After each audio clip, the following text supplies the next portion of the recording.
आगे मूव करते हैं, दोबारा से आ गया perfect competition. A firm in a perfectly competitive industry that maximize its profit in the long run. देखो परफेक्ट कंपटीशन के लॉन्ग रन में सिर्फ नॉर्मल प्रॉफिट आता है, पहले डायग्राम बनाते हुए हम इसको मजे से कर लेंगे। परफेक्ट कंपटीशन के लॉन्ग रन में सिर्फ नॉर्मल प्रॉफिट आता है, क्यों? क्योंकि फ्री एंट्री और एग्जिट ऑफ फर्म्स होती है, न्यू फर्म्स एंटर हो रही होती हैं, एग्जिस्टिंग फर्म निकलती जा रही हैं, तो लॉन्ग रन में आने तक सिर्फ नॉर्मल प्रॉफिट होता है, सुपर नॉर्मल सब नॉर्मल नहीं होता। तो परफेक्ट कंपटीशन के लॉन्ग रन में सिर्फ नॉर्मल प्रॉफिट होता है। पहले जरा डायग्राम बना लेते हैं। AR is equal to MR। Long run में ATC हमारा डिश शेप या L शेप बनता है, क्योंकि फिक्स फैक्टर भी वेरिएबल फैक्टर में कन्वर्ट होते हैं। शॉर्ट रन में ATC U शेप बनता है, जो कि ऊपर बनाया था, लेकिन यहाँ पे थोड़ा फैला हुआ इस अंदाज का बना दिया। लॉन्ग रन है तो हमने लिख दिया LATC, ठीक है। देन इसके बाद आपने MC बनाना है, LMC।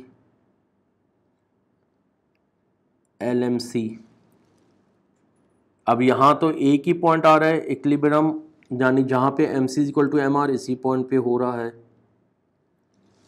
तो कह रहा है a firm in a perfectly competitive industry that maximises its profit in the long run. ये आपका नॉर्मल प्रॉफिट हो गया। अब ऑप्शन को देखते हैं, ये डायग्राम आपके सामने बना हुआ है। Select a level of output that minimises the total cost, नहीं। Select the level of output at which marginal cost is equal to marginal revenue. Marginal revenue इक्वल हो रहे हैं। Select the level of output at which marginal cost is equal to price. Average revenue को price भी कहा जाता है, demand curve भी कहते हैं। यही बेसिकली इसका आंसर है, लेकिन बाकी ऑप्शन भी देख लेते हैं। Select the level of output that minimises the marginal cost, नहीं, यहाँ पे मार्जिनल कॉस्ट और प्राइस हमारी इक्वल हो रही है। Select the level of output that minimises variable cost, की कोई बात ही नहीं हो रही। तो बेसिकली ये हो रहा है कि यहाँ पे marginal cost is equal to average revenue, MR भी इक्वल हो रहा है, सारी चीज़ें इक्वल हो रही हैं। AR को प्राइस भी कहा जाता है, तो इसका भी आंसर हो गया।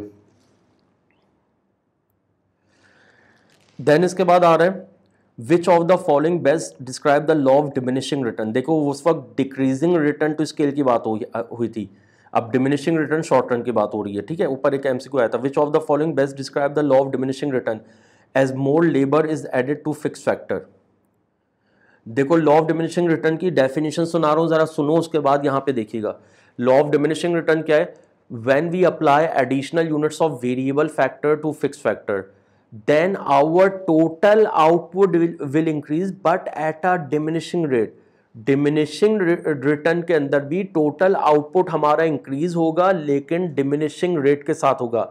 दोबारा सुन ले, when we apply additional units of variable factor to fix factor, then our total output will increase but at a diminishing rate. Total output increase होगा डिमिनिशिंग रेट के साथ। ये डेफिनेशन रखिएगा, क्योंकि यहाँ पे आपने कह रहे हैं अपना बेस्ट डिस्क्राइब को देखना है जो डिफाइन करे लॉ ऑफ डिमिनिशिंग रिटर्न को। टोटल आउटपुट विल फॉल, नहीं, अभी बता दिया कि भाई टोटल आउटपुट फॉल नहीं होगा, ये नहीं है ऑप्शन। इसके बाद increase in total output will become smaller for each additional unit employ. Increase in total output will become smaller for each additional unit of labour employed.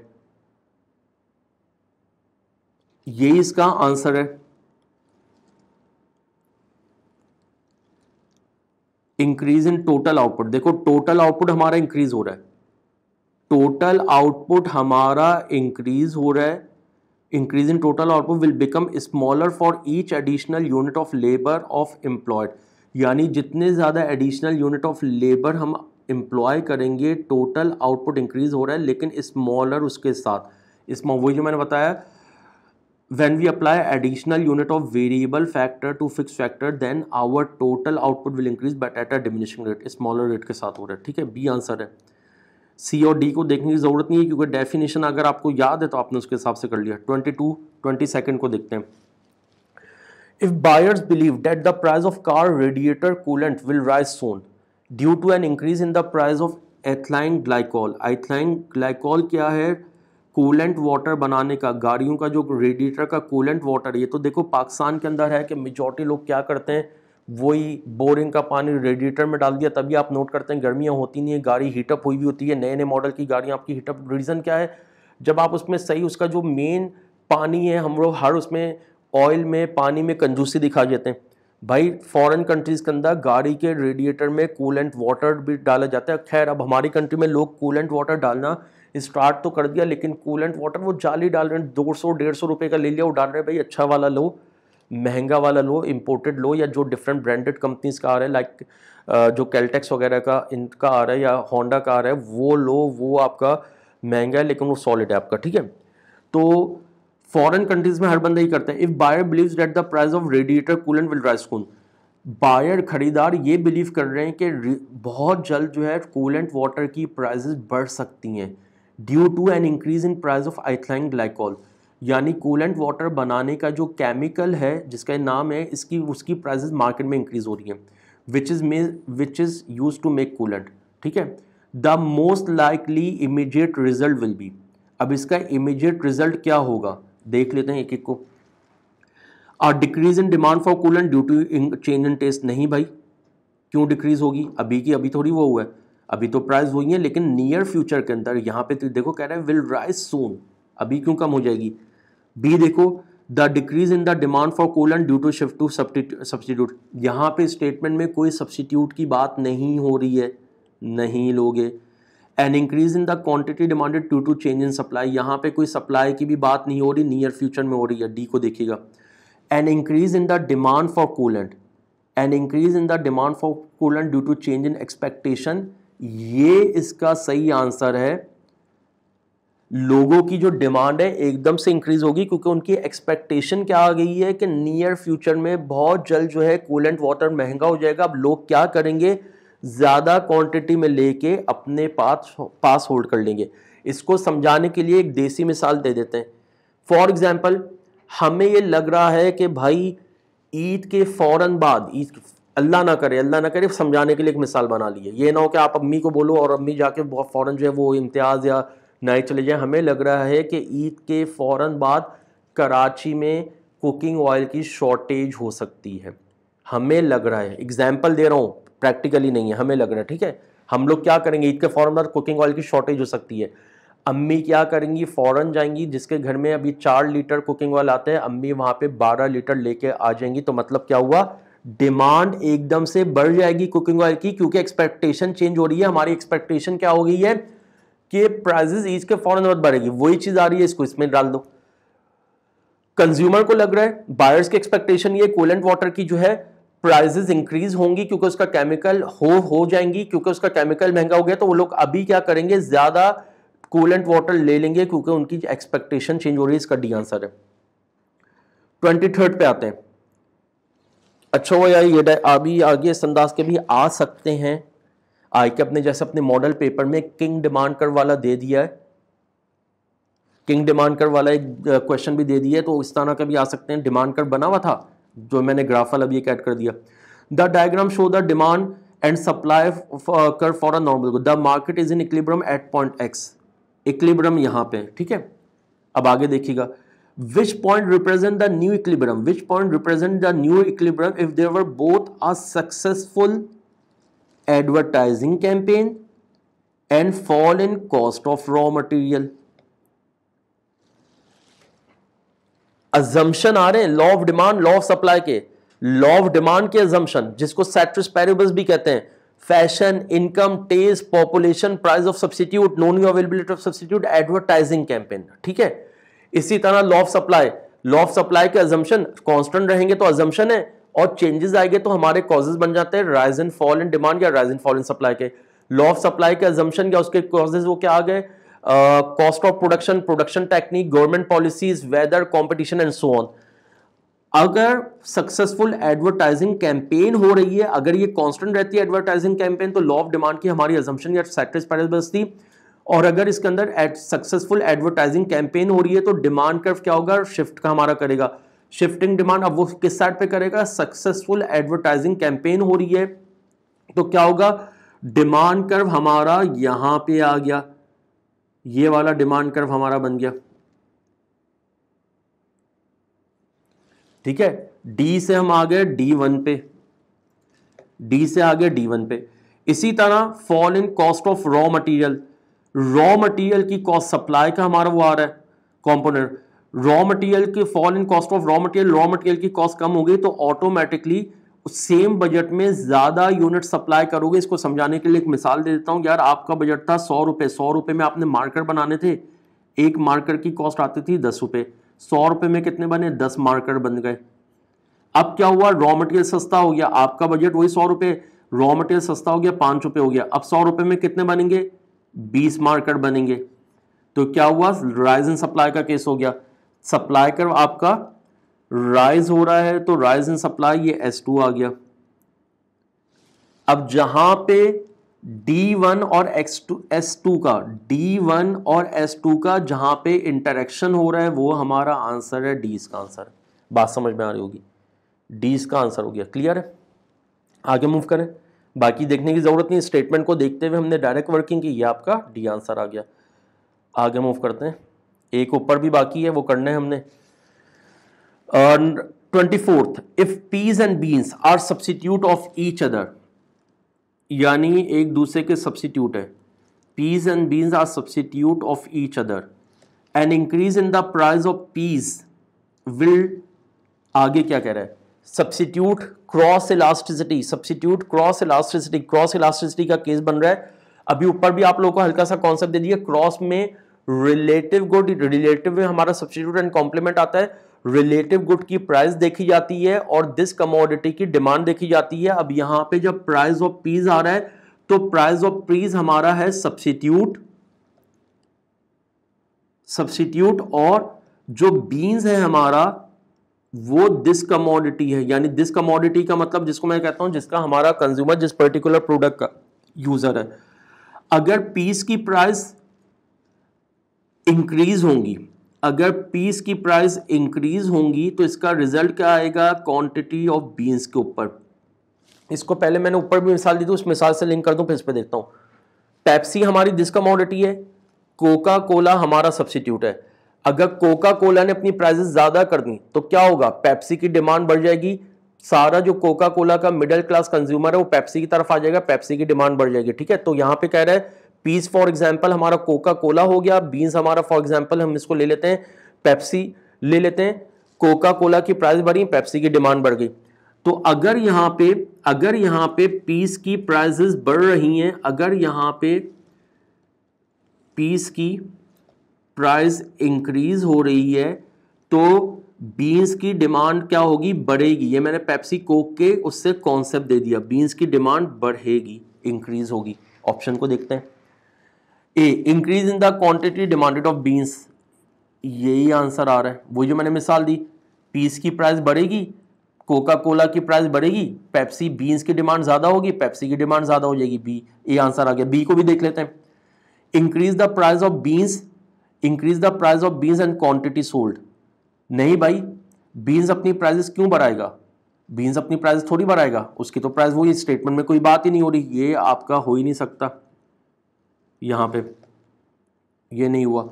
सी को देखते हैं, सी यहां पे क्लोज बन जाता है, स्टूडेंट कंफ्यूज हो जाता है। सी में कह रहा है decrease in the quantity of peace, देखो ये भी सही है, ये भी सही है, जब पीस की प्राइस बढ़ेगी, लोग बीन्स की तरफ जा चुके हैं, कोका कोला की प्राइस बढ़ी, लोग पेप्सी की तरफ आ गए, तो पीस या पेप्सी की जो क्वांटिटी सोल्ड है वो पहले के मुकाबले में कम हो गई, ये भी सही है। लेकिन बेस्ट जो मैंने कहा था बेस्ट लेना होता है, बेस्ट क्या है, क्रॉस इलास्टिसिटी ऑफ डिमांड का कॉन्सेप्ट क्या है जरा सुन लें, it is a measure of responsiveness of demand for a commodity to change in price of relative goods only, जो कि यहां पे सब्स्टिट्यूट है price of this commodity and income remaining unchanged. यानी यहां पे क्या बात हो रही है, यहां पे रिलेटिव गुड्स की प्राइस में चेंज आने की बेसिस पे दिस क्वांटिटी की डिमांड में चेंज आ रहा है। कहीं पे भी लॉ में ये डेफिनेशन नहीं है कि जब रिलेटिव गुड की क्वांटिटी की बात नहीं हो रही, दिस कमोडिटी की डिमांड की बात हो रही है, रिलेटिव गुड की क्वांटिटी की बात यहां पे नहीं हो रही है। हालांकि ये स्टेटमेंट वैसे सही है लेकिन आंसर बेस्ट हमारा वो है, क्योंकि जो क्रॉस इलास्टिसिटी ऑफ डिमांड का कॉन्सेप्ट है 24th हो गया। 25 को देखिएगा, in oligopolistic industry interdependence of decision making arises because of imperfect competition. देखो इम्परफेक्ट कंपटीशन के मैंने यहाँ पे एक तो मोनोपोलिस्टिक कंपटीशन का केस आया था, ऊपर बता चुका। इम्परफेक्ट कंपटीशन में हमारे 4 केसेस आते हैं, मोनोपोली, डिओपोली, ओलिगोपोली, मोनोपोलिस्टिक। ऊपर मोनोपोलिस्टिक का वो जो आइडेंटिकल प्रोडक्ट वाला आया था जिसमें डिफरेंशिएटेड था, अब ये ओलिगोपोली का आ रहा है। हल्का सा ओलिगोपोली का कॉन्सेप्ट दे देता हूं। ओलिगोपोली में नॉर्मली क्या होता है, ओलिगोपोली में फ्यू फर्म्स होती हैं, ओलिगोपोली में फ्यू फर्म्स होती हैं, कम से कम 2 होंगी, मैक्सिमम 20 होंगी। ओलिगोपोली में प्रोडक्ट होमोजीनियस भी हो सकती है, प्रोडक्ट डिफरेंशिएटेड भी हो सकती है। परफेक्ट कंपटीशन में होमोजीनियस प्रोडक्ट है, मोनोपोलिस्टिक में डिफरेंशिएटेड है। ओलिगोपोली में प्रोडक्ट होमोजीनियस भी हो सकती है, प्रोडक्ट डिफरेंशिएटेड भी हो सकती है। होमोजीनियस की बात करूं तो ओपेक की एग्जांपल ले लें, oil producing exporting countries, homogeneous product है, इंटरनेशनल मार्केट में पेट्रोल की प्राइस सेट हो रही है। डिफरेंशिएटेड की बात करूं तो यहां पे सेलफोन कंपनीज का आप एग्जांपल ले सकते हैं कि इंडिया चाइना की सेलफोन कंपनीज ऐड करने के बावजूद मेरे ख्याल से हार्डली 18-19 होंगे, तो ये हमारा ओलिगोपोली का। और डिफरेंशिएटेड क्यों है, क्योंकि प्राइसेस में डिफरेंस है, वही क्वालिटी का डिफरेंस आ रहा है। यानी 2022 में अगर सैमसंग वालों ने अपने डिफरेंट वेरिएंट को लॉन्च किया, जे, ए, एस, नोट, सबकी प्राइसेस अलग अलग है, ये डिफरेंशिएटेड है। होमोजीनियस का मतलब क्या होता है, प्राइसेस सेम होंगी, ऊपर भी ब्रीफ कर दिया था, ठीक है। तो इसमें यहाँ पे प्रोडक्ट होमोजीनियस भी होती है, डिफरेंशिएटेड भी होती है। यहाँ पे सबके डिसीजन एक दूसरे के ऊपर इंटरडिपेंडेंट होते हैं, यहाँ पे सबके डिसीजन एक दूसरे के ऊपर इंटरडिपेंडेंट होते हैं, सबने एक दूसरे के ऊपर क्लोज चेक रखा हुआ होता है, एक दूसरे की स्ट्रेटेजी के ऊपर क्लोज नज़र रखी हुई होती है, एक दूसरे को देख रहे होते हैं कि यार वो क्या काम कर रहे हैं, वो क्या काम नहीं कर रहे। इस पर एक मूवी भी याद आ जाती है, टाइम मिले तो देख लेना एग्जाम के बाद, अभी नहीं, और अभी रमज़ान भी है, ये ना हो कि बोलो यार अभी देख लें, अल्लाह मुझे गुनाह देगा। वो एक मूवी आई थी, कॉर्पोरेट मूवी, बॉलीवुड की, बिपाशा की थी। बिपाशा का नाम सुनते तो हंसी आ गई होगी, अच्छी मूवी है, मार्केटिंग, सॉफ्ट ड्रिंक कंपनी की मार्केटिंग की मूवी है, लाजमी देखना, ठीक है। उसमें 2 कंपनी का कंपटीशन दिखाया हुआ है कि किस अंदाज में एक कंपनी अपने रिप्रेजेंटेटिव को दूसरी कंपनी में एंटर करती है, जो टेंडर लेना होता है सॉफ्ट ड्रिंक वगैरह के इस तरह का, वो देखिएगा रमज़ान के बाद, ईद के बाद, छुट्टी एग्जाम के बाद आराम से देखिएगा, मज़ा आएगा, अच्छी बिजनेस वाली है, ठीक है। तो वहाँ पे यही है कि इन्होंने इनके यहाँ पे ओलिगोपोली में जो ओलिगोपोलिस्टिक फर्म्स होती हैं, इनके डिसीजंस आपस में इंटरकनेक्टेड होते हैं, एक दूसरे के ऊपर क्लोज नजर रखी हुई होती है। इसी तरह इसकी कैरेक्टरिस्टिक आती है, जरा सुन लें, firms may or may not choose to maximize profit, firms may or may not choose to maximize profit, एक इसकी कैरेक्टरिस्टिक ये भी आ जाती है। हो सकता है बच्चे सोच रहे हो यार सर हमने तो ये पढ़ा है हमेशा कि प्रॉफिट, फर्म का ऑब्जेक्टिव प्रॉफिट मैक्सिमाइजेशन है, लेकिन यहाँ पे कंपटीशन है। Firm may or may not choose to maximize profit, may not choose to maximize profit. देखो जब भी 2 कंपनीज आपस में कंपटीशन, जब भी फ्यू फर्म्स आपस में कंपटीशन में लगेंगी, एक दूसरे को काटने के चक्कर में क्या होगा, प्राइजेस खत्म आ जाएंगी। आप तो सीए के स्टूडेंट हैं, समझ रहे होंगे मेरी बात को। एक दूसरे को काटने के चक्कर में प्राइजेस जब आपकी कम हो जाएंगी तो क्या होगा, बेनिफिट इसका होगा, मजे कौन लेगा, मजे यहाँ पे कंज्यूमर लेगा, जो कि इस वक्त यही है कि यार चीजों कंपटीशन है, एक दूसरे को काटने के चक्कर में प्राइजेस को इतना कम कर दिया हुआ है, कोई भी नहीं कमा पा रहा, कस्टमर को, कंज्यूमर को आपका बेनिफिट हो रहा है। तो अगर आप कंपटीशन में पड़ेंगे तो ऑटोमेटिकली प्राइस कम होंगी। लेकिन अगर कोई एग्रीमेंट कर लेते हैं, जैसे ओलिगोपोली में आप लोगों ने कार्टेल एग्रीमेंट किया, ठीक है, तो कार्टेल एग्रीमेंट में फिर एक यूनिफॉर्म प्राइस आ जाती है। ये एक हल्का सा मैंने ओलिगोपोली का कॉन्सेप्ट दिया है। अब जरा स्टेटमेंट को देखते हैं क्या कह रहा है। इन ओलिगोपोलिस्टिक इंडस्ट्री इंटरडिपेंडेंस, जो मैंने बता दिया, of decision making arises because of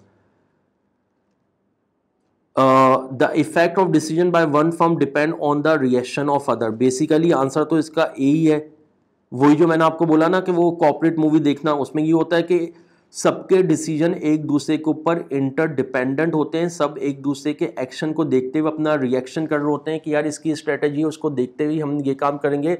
जैसा कि आप नोट करें, अगर कोई प्रमोशन मार्केट में देख लें, अगर कोई ब्रांड प्रमोशन लगाती है, सब उसको फॉलो करते हुए प्रमोशन लगा देते हैं। अगर 4 ने प्रमोशन लगाई, एक प्रमोशन नहीं लगाएगी, उसकी सेल्स में करोड़ों अरबों रुपए का नुकसान आ जाएगा। आंसर तो ये, बाकी ऑप्शन को ही देख लेते हैं।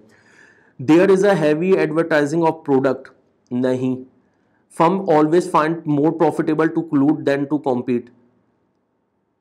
ठीक है, लेकिन हमने ये भी किया कि अब प्रॉफिटेबल तो यही होगा कि जब आप क्लूड करोगे यानी कार्टेल वगैरह में आओगे, आपस में मिलोगे, लेकिन अगर आप इसमें ये भी कैरेक्टरिस्टिक में आ रहे हैं, firm may or may not choose to maximum profit, the reaction of rival firm is uncertain. नहीं है, ऐसा नहीं है, इंटरडिपेंडेंस है। बेस्ट क्या आ रहा है, देखो ये वाला भी हमारा हो सकता है, firms always find it more profitable to collude, ये भी ऑप्शन सही है, ये भी स्टेटमेंट सही है, लेकिन हमने बेस्ट को लेना है। बेस्ट क्या है, the effect of decision by one firm depend on reaction of other. एक फर्म का के डिसीजन का रिएक्शन दूसरे के ऊपर आपका आ रहा होता है। ठीक है, तो ये इसका हो गया 25। मैंने नॉर्मली 25 निकाले थे, एक एमसीक्यू रह गया है, उसको हल्का सा देख लेते हैं क्योंकि वो लेंदी था, अगर उसमें लगता है टाइम ज़्यादा लग जाता है। कौन सा एमसीक्यू था, एक मिनट आते हैं पीछे।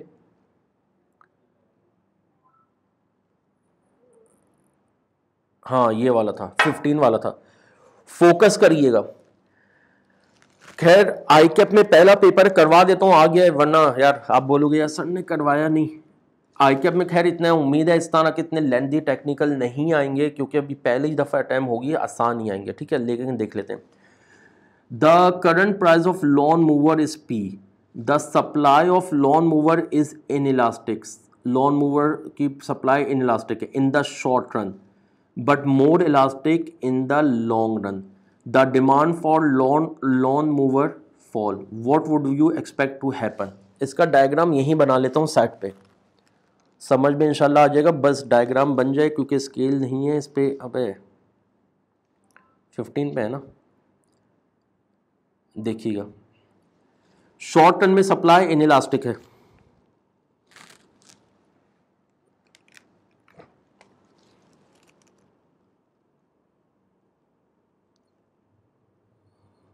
अब मैं वो प्राइस क्यूडी ये वो चीज़ नहीं लिख रहा। शॉर्ट टर्म में सप्लाई हमारी इन इलास्टिक है, इन इलास्टिक सप्लाई ऐसी बनती है।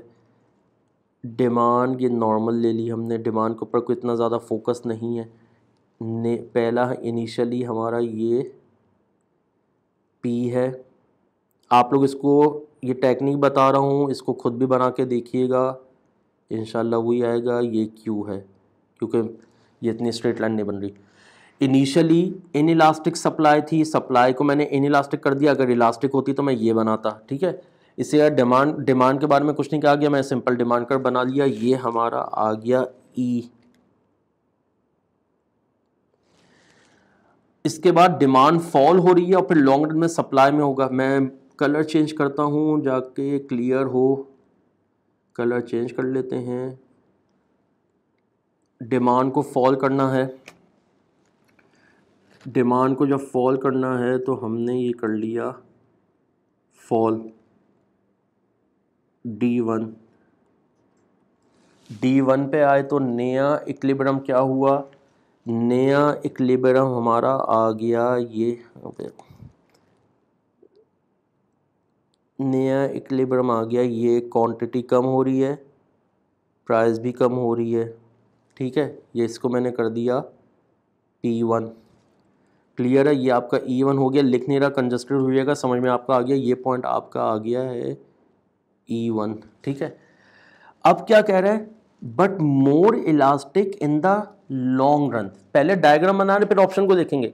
इस तरह के उसमें आपने एग्जाम में डायग्राम ही आपने करने, डायग्राम किया उसके बाद आपने बड़े मजे से लिखोगे। मैंने देखो कोशिश ये की, ये माइक्रो के सारे एमसीक्यूज आपको करवा रहा हूँ। माइक्रो हमारा ग्राफिकली प्रेजेंटेशन होती है, सब में मैंने क्या किया, इस स्टेटमेंट का जहां पे डायग्राम बनते थे डायग्राम बनाया, उसके बाद मैंने ऑप्शंस को देखा है। आप भी ये काम करो, डायग्राम बनाओ, डायग्राम पे कमांड होनी चाहिए। अब डायग्राम ये नहीं कि आपने टीचर के साथ एक दफा कर लिया डायग्राम, ये स्टडी टेक्स्ट में देख लिया, डायग्राम की प्रैक्टिस करनी होगी, जो कि मैं नॉर्मली अपने स्टूडेंट को क्लास में करवाता था प्रैक्टिस। और मैं बाद में भी कह रहा था कि डायग्राम की प्रैक्टिस आप लोगों ने करनी है, तो डायग्राम की प्रैक्टिस होगी तो मजे से डायग्राम बनाओगे, वरना तो ब्लैंक ही रहोगे और ऑप्शन पे देखते हुए कंफ्यूज रहोगे। ठीक है, यहां तक हमारा हो गया।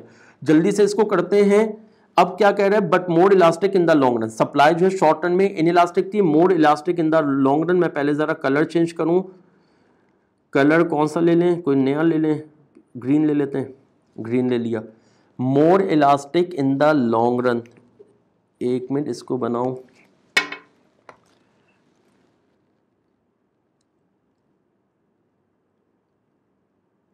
मोर elastic in the long run. Elastic इस अंदाज का बनता है। नया इक्विलिब्रियम पॉइंट S1 D1 का इंटरेक्शन कहाँ हो रहा है? यहाँ पे हो रहा है।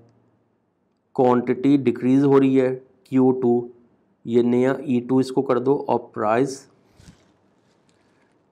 प्राइस आपकी आ रही है, ये प्राइस आपकी आ गई P2। तमाम स्टूडेंट इस डायग्राम को बनाइएगा दोबारा, ये मैं टेक्निक बता दी, बनाइएगा। अब स्टेटमेंट देखते हैं, स्टेटमेंट देखते हैं। कह रहे the current price of lawn mower P हमारा हो गया, पी थी, ये वाली थी करंट प्राइस, ये थी, ठीक है। इसके बाद कह रहा है the supply of lawn mower inelastic in the short term, more elastic in the long run, the demand curve for lawn mower would lawn mower fall, what would you expect to happen. एक एक को देख लेते हैं। In the short run, price will fall quite sharply. In the short run, price will fall quite sharply. ऐसा हो रहा है, देखो। In the short run, P से हम P1 पे आए, P से P1 पे आए, price will fall quite sharply. सही है, ये सही कह रहा है।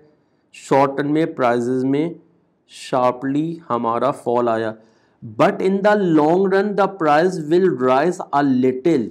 लेकिन लॉन्ग रन में प्राइस हमारी हल्की सी बढ़ गई, will rise a little. Long run में मैं हल्का सा चेंज करता हूं, कोई कलर इसमें कोई और उठाते हैं ताकि समझ में आए। कौन सा ले लूं, ये ले लेता हूं। लॉन्ग रन में प्राइस हमारी हल्की सी बढ़ गई, जो कि यहाँ पे हल्की P1 के मुकाबले हल्की सी बढ़ गई, ठीक है। आगे क्या कह रहे हैं, आगे कह रहे हैं as supply will rise a little as supply will reduce although, हालांकि सप्लाई कम हो रही है, सप्लाई कम हो रही है लेकिन प्राइस में इजाफा हो रहा है। देखो सप्लाई Q1 से Q0 पे आ गई है, Q1 से Q0 पे आ गई। although it will remain less than P, although it will remain less than P है, ठीक है। इसका A आंसर है। देखो बार बार, अब मैं आपको बार बार एक चीज कहता रहा, दोबारा कह रहा हूं एंड में, कि भाई MCQs में जो डायग्राम वाले जिसमें बनते हैं उसमें हमेशा डायग्राम बनाओ, आप ऑप्शन में कंफ्यूज नहीं होगे। सीधा सीधा डायग्राम बनाए, इसका ये ऑप्शन आ गया। इसके अलावा किसी और को भी देख लेते हैं, डायग्राम तो हमारे पास बना हुआ है, बी ऑप्शन को ही देख लेते हैं। In the short term the price will unchange, ऐसा नहीं है, प्राइस चेंज हो रही है। शॉर्ट टर्म में प्राइस P से, शॉर्ट रन में प्राइस हमारी जो है प्राइस P से P1 की तरफ आई है। तो ये तो स्टेटमेंट ही गलत है, इस पर टाइम वेस्ट करने की जरूरत ही नहीं है। कह रहे हैं in the short term the price will unchange, price change हो रही है। In the short term the price fall quite sharply, सही है, इसको देख सकते हैं। यहाँ पे भी प्राइस हमारी फॉल हो रही quite sharply, but in the longer term supply will be reduce, so that the price, supply भी रिड्यूस हो रही है। In the long run supply भी यहाँ पे रिड्यूस हो रही है, यहाँ तक भी सही है। देखो सी में हारे हैं, अच्छा हुआ इसको देख लिया हमने। सप्लाई भी हमारी रिड्यूस हो रही है, so that the price rise above P, so that the price rise above P। इसका मतलब क्या था कि अब ये जो P2 मैंने बनाया, P2 यहां आना चाहिए था, जो कि ऐसा नहीं है। आप जब बनाओगे आपका भी वहीं पे आएगा, तो ये हमारा नहीं हुआ। देखो इसमें कहां तक सही था, इसमें हमारा ये सी वाले में स्टेटमेंट हमारी हाईलाइट कर रहा हूं, यहां तक सही थी, लेकिन ये गलत आ गई, ठीक है। डी को देख लेते हैं। In the short term price will unchange, हो ही नहीं सकता ये तो, इस पे टाइम वेस्ट करने की जरूरत ही नहीं है। वही देखो एक और चीज यहां पे कौन सा मिल गया, लेंदी था। हमेशा वही जो मैंने स्टार्ट में कहा था, दो एक जैसे दो होंगे, दो को तो आप इजीली आइडेंटिफाई कर लोगे, दो में कंफ्यूज हो गए, बेस्ट वाले को लेना होगा। तो ये हमारा काम अल्हम्दुलिल्लाह यहां पे हो गया।